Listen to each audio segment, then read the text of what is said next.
Assalamualaikum warahmatullahi wabarakatuh. Saya Restiani Widya Putri dengan NIM 43242138 dari kelompok 3 kelas A Biologi Non-Dik.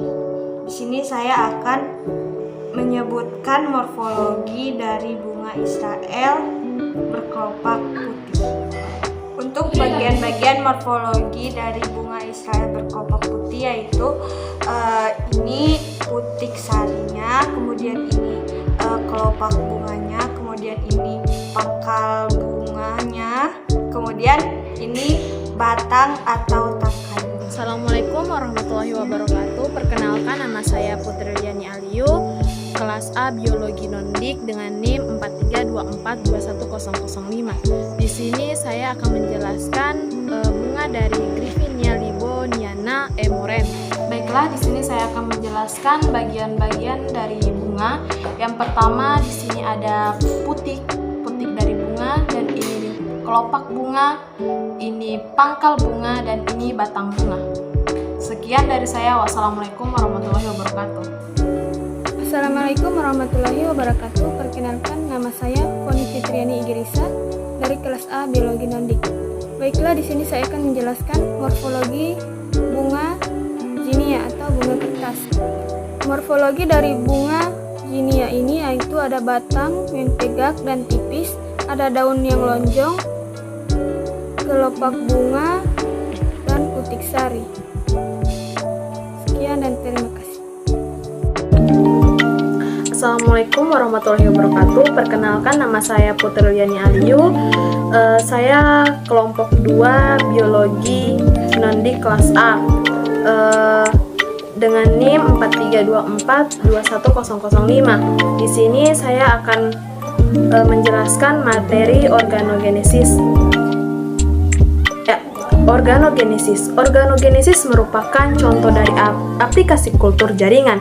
Organogenesis merupakan proses yang menginduksi pembentukan sel, jaringan atau kalus menjadi tunas dan tanaman sempurna. Nah, proses ini diawali oleh hormon pertumbuhan, zat pengatur tumbuhan berbeda yang diberikan pada media kultur dapat memberikan pengaruh yang juga berbeda pada eksplan yang ditanam. Nah, organogenesis terjadi dipacu oleh adanya komponen-komponen seperti medium, komponen endogen selama eksplan mulai dikultur. Organogenesis ini bisa ditumbuhkan dari biji, daun, ataupun bagian tanaman lain yang akan tumbuh menjadi tanaman sempurna. Selanjutnya, organogenesis pucuk dicirikan oleh produksi primordium tunas unipolar dengan perkembangan selanjutnya dari primordium menjadi tunas vegetatif berdaun. Tunas yang sedang berkembang menginduksi untayan prokambial untuk membentuk hubungan konduksi antara tunas muda dan jaringan induk. Tunas kemudian menjadi berakar melalui pembentukan primordia. Akar dan organogenesis akar berikutnya. Secara struktural, kedua jalur perkembangan berbeda dalam pembentukan awal, baik struktur bipolar atau unipolar. Meskipun laporan tentang regenerasi tanaman biasanya tidak disertai dengan bukti perkembangan atau histologis yang diperlukan untuk verifikasi. Teman-teman, tampaknya sebagian besar keberhasilan adalah melalui jalur organogenik unipolar.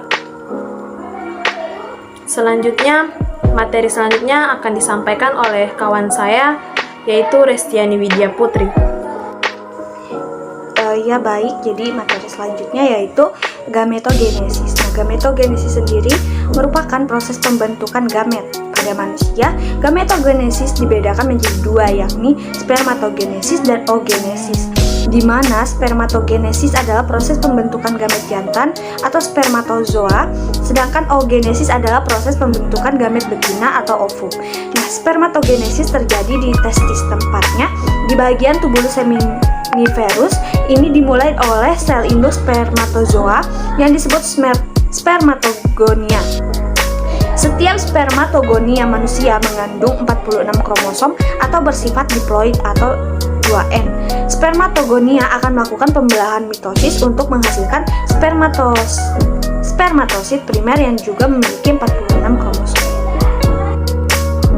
Sporangia tanaman Angiosperma ditemukan di dua tempat di dalam bunga tergantung pada apakah mereka mengarah ke gametofit betina atau jantan. Sporangium di kepala sari atau tempat gametofit jantan akan terbentuk disebut mikrosporangium. Sporangium dalam ovarium atau tempat pembentukan gametofit betina disebut megasporangium. Sel induk mikrospora diploid dalam mikrospora rangium dan sel induk megaspora diploid dalam megasporangium membelah secara meiosis membentuk 4 mikro atau megaspora haploid. Nah, spora ini memulai fase gametofit, 2 jantan menjadi 3 atau betina, pembelahan mitosis, kemudian mikro dan mega gametofit matang telah terbentuk. Nah, kemudian gambar di samping ini merupakan pemberian orientasi visual ke mikro dan megasporangnya. Dalam foto, kuncup di penampang horizontal menunjukkan 3 ruang di karpel yang menyatu serta jumlah penampang anter.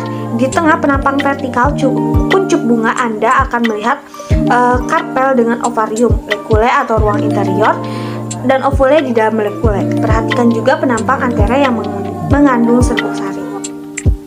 Selanjutnya untuk hasil mikrosporagenesis yang ditunjukkan pada baris bawah ilustrasi di samping ini adalah salah satu gametofit jantan yang merupakan serbuk sari bersel 2 atau dengan sel vegetatif dan generatif, di mana sel generatif kemudian akan menjalani pembelahan mitosis lagi untuk menghasilkan 2 sel sperma atau ditunjukkan di sebelah kanan kotak. Nah, atau untuk mengikuti mitosis sel generatif dan ditunjukkan di sebelah kiri kotak. Butik serbuk dari bersel 3 dengan sel vegetatif atau tabung ditambah 2 sel sperma. Nah, kemudian ilustrasi di samping menunjukkan perkembangan gametofit betina, suatu proses yang disebut megasporogenesis atau gametogenesis betina. Nah, sel induk megaspora adalah sel bengkak yang ditunjukkan pada mikrograf di bawah ini. Perhatikan tetrad linear megaspora haploid yang dihasilkan dari meiosis sel induk megaspora. 3 akan hancur dan 1 akan menjalani putaran mitosis. Nah, kemudian pada ilustrasi di atas kita dapat melihat inti generatif ini kemudian mengalami mitosis saat berada di tabung polen untuk membentuk 2 sel sperma. Seperti disebutkan sebelumnya, pada beberapa spesies ini terjadi selama perkembangan serbuk sari sebelum dilepaskan dari tanaman. Pada spesies lain itu terjadi di tabung serbuk sari. Gambar di paling kiri di bawah mengidentifikasi semua sel pada gametofit betina dan jantan. Nah, pada gametofit betina ada 3 sel antipodal di bagian atas bakal biji, inti kutub di tengah, dan di bagian bawah ada 2 sel sinergis mengapit telur. Ada 8 sel atau inti secara total. Bingkai sebelah kanan menunjukkan 3 sel di dalam tabung opolen atau sperma, 2 sperma berbabel dan 1 tabung atau inti vegetatif yang merupakan titik biru terdekat dengan pintu masuk bakal biji yang disebut mikrofil. Tabung menemukan jalannya ke kantung embrio melalui mikrofil dan pecah, dan sperma dikirim ke sel telur dan inti kutub. Nah, bingkai yang kanan menunjukkan pembuahan berganda. 1 inti sperma telah menyatu dengan inti sel telur untuk membentuk zigot 2N. Inti sperma lainnya telah menyatu dengan 2 inti kutub untuk membentuk endosperma ketiga. Untuk materi selanjutnya akan dijelaskan oleh rekan saya, yaitu Poni Fitriani Igrisa.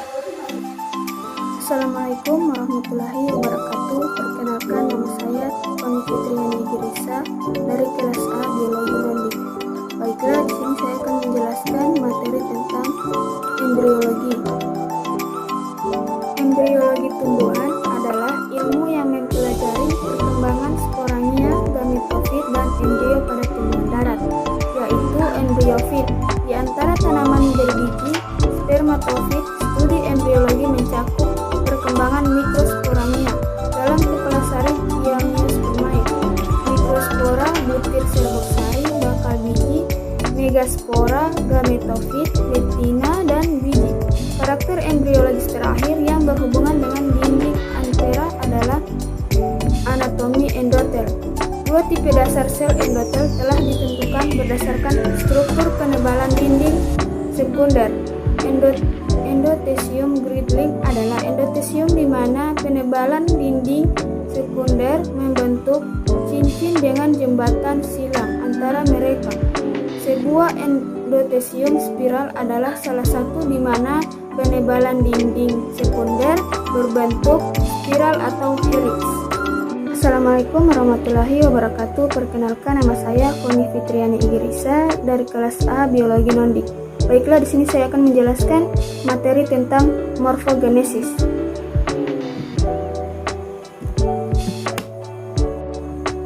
Morfogenesis merupakan proses hidup yang menyangkut interaksi pertumbuhan dan diferensiasi oleh beberapa sel yang memacu terbentuknya organ. Misalnya, pembentukan daun, buah, batang, bunga, dan akar. Cara mengetahui semua sel suatu organisme memiliki gen yang sama, yaitu pertama, peristiwa penggandaan dan pemisahan kromosom dalam proses mitosis jelas menunjukkan hal itu. Kedua, banyak sel tumbuh bersifat totipotent, artinya sel bukan embrionik memiliki kemampuan untuk berdiferensiasi menjadi sel embrionik, kemudian berkembang menjadi tumbuhan baru yang lengkap. Selanjutnya saya akan melanjutkan materi. Nah, di sini morfogenesis merupakan salah satu faktor lingkungan yang mempengaruhi pertumbuhan dan perkembangan tanaman. Adapun pengaruh cahaya bagi tanaman yaitu fotomorfogenesis. Sel mengalami perubahan dengan cara yang berbeda-beda untuk menghasilkan tumbuhan dewasa yang tersusun dari berbagai jenis sel. Proses spesialisasi sel ini disebut diferensiasi. Diferensiasi sel menjadi jaringan organ dan organisme disebut dengan perkembangan. Nama lain proses tersebut adalah morfogenesis. Melalui proses perkembangan, morfogenesis tumbuhan mengubah bentuk dirinya dari sebuah telur yang dibuahi menjadi sebatang pohon yang kokoh. Adapun pengaruh cahaya bagi tanaman yaitu fotomorfogenesis. Sel mengalami perubahan dengan cara yang berbeda-beda untuk menghasilkan tumbuhan dewasa yang tersusun dari berbagai jenis sel. Proses spesialisasi sel ini disebut diferensiasi. Diferensiasi sel menjadi jaringan, organ, dan organisme disebut dengan perkembangan. Nama lain proses tersebut adalah morfogenesis. Melalui proses perkembangan, morfogenesis tumbuhan mengubah bentuk dirinya dari sebuah telur yang dibuahi menjadi sebatang pohon yang kokoh. Nah, morfogenesis yaitu perkembangan bentuk yang ditentukan secara genetik dan mengalami modifikasi karena faktor lingkungan. Faktor-faktor yang mempengaruhi perkembangan akan menentukan morfologi akhir tanaman. Teman-teman, cahaya adalah faktor lingkungan yang mengendalikan pertumbuhan dan perkembangan tanaman. Perkembangan struktur tanaman akibat cahaya yang tidak berhubungan dengan fotosintesis dinamakan fotomorfogenesis. Sekian dari kami, kelompok 3. Wassalamualaikum warahmatullahi wabarakatuh.